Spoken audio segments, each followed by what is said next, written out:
महाराष्ट्र के कल्याण डोंबिवली नगर निगम चुनाव में शिवसेना का सिक्का चमक गया है। शिवसेना ने अकेले अपने दम पर 51 सीटों में जीत दर्ज की है। वहीं बीजेपी ने भी 43 सीटों पर कब्जा किया।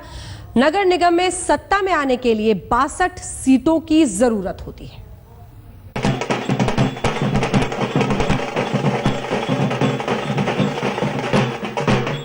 शिवसेना प्रमुख उद्धव ठाकरे के घर मातोश्री का नजारा अचानक बदल गया। ढोल नगाड़ों की थाप विजय घोष का ऐलान कर रही थी।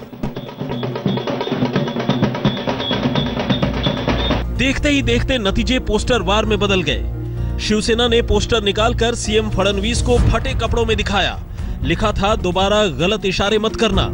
जवाब में बीजेपी ने भी पोस्टर उतारा। फडणवीस के आगे शिवसेना का शेर सोया दिखाया गया। इस दिलचस्प सियासी तंज के साथ अब आंकड़ों पर भी नजर डालिए।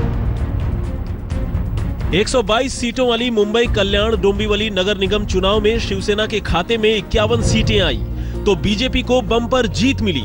पार्टी का आंकड़ा 43 पहुंच गया। कांग्रेस 4 पर, एनसीपी 2 पर सिमट गई। महाराष्ट्र नवनिर्माण सेना की तो हवा ही निकल गई।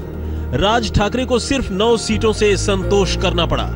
वहीं ओवैसी की पार्टी AIMIM ने खाता खोल लिया। उसका एक उम्मीदवार जीता। इसके अलावा बीएसपी ने 1 जबकि अन्य के खाते में 9 सीटें आई।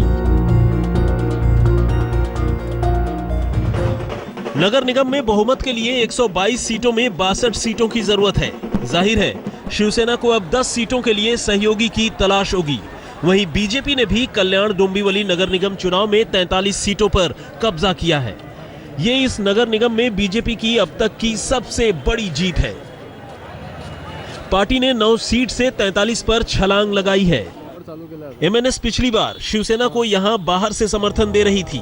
अगर इस बार भी छोटे भाई और बड़े भाई में समझौता हो गया तो बीजेपी सत्ता से बाहर हो जाएगी।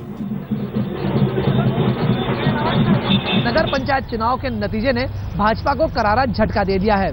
अगले साल 1.5 साल में BMC समेत महाराष्ट्र के कई महानगरों में कॉरपोरेशन के चुनाव होने हैं और इसलिए इन चुनाव के नतीजों से सिर्फ भाजपा को ही नहीं, शिवसेना को भी सबक लेना होगा।